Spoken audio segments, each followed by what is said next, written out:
Friendship day উপলক্ষে আমাদের ছোট্ট একটা আয়োজন করা হয়েছে সোহমের বাড়িতে।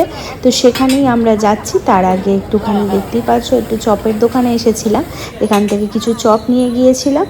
আর আজকে ওখানে গিয়ে সবাই মিলে অনেক আড্ডা হবে আর জমিয়ে খাওয়া দাওয়াও হবে। তো এখানে সোহমদের বাড়ি যাওয়ার মুখে একটা খুব সুন্দর জগন্নাথ দেবের মন্দির আছে, সেখানে একটু ঠাকুর দর্শন করে আমরা পৌঁছে গেলাম সোহমের বাড়িতে। তো সেখানে গিয়ে দেখছি এখনও তো কেউ আসেনি, শুধু আমি আর আমার বর এসেছি। তারপরে একে একে সবাই এসেছে, আয়ন্তী, জয়, রিয়া, প্রিয়াংশু, সোমনাথ, জয়শ্রী, টিনা, তো সবাই কিন্তু চলে এসেছে আস্তে আস্তে।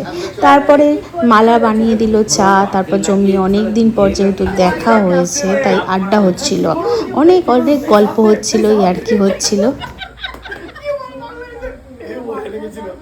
বলে এই তুই আগে ঝাঁপ দিবি না, আমার না কেমন ডর ডর লাগছে। এবার এবার আমার বরের গান শোনো। বলছে তুমি কি গিটার বুঝছো? আচ্ছা হ্যাঁ, তো ওই কারণ গিটার নেই, আমার তো গিটার লাগবে, একটা গিটার লাগবে। এই গান করো তো আছে তিন যে গিটার বাজাতে জানে সে গানও করতে পারে। গানও করতে পারে। হ্যাঁ ও গানলা আরেকটা আমি গিটার বাজাচ্ছি তোরা শোন,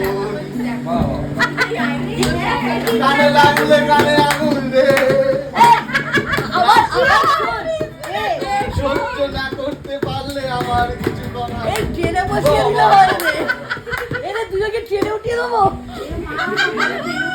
আল্লাহকে নামে তুই দে রে বাবা। তারপর একে একে সবাই গান করার চেষ্টা করছিল, কিন্তু আমাদের আড্ডা প্রিয়াংশুর গান ছাড়া কিন্তু অসম্পূর্ণ। জানি আমি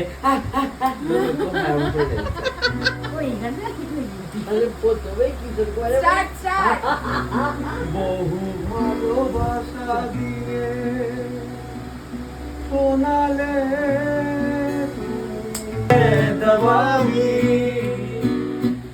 দূর নাহি না জানে जाने दिल जोड़ना भी कल की हमें फुर्सत कहाँ सोचे जो हिम्मत वाले, जीवन के दिन छोटे सही हम भी बड़े दिल वाले, कल की हमें फुर्सत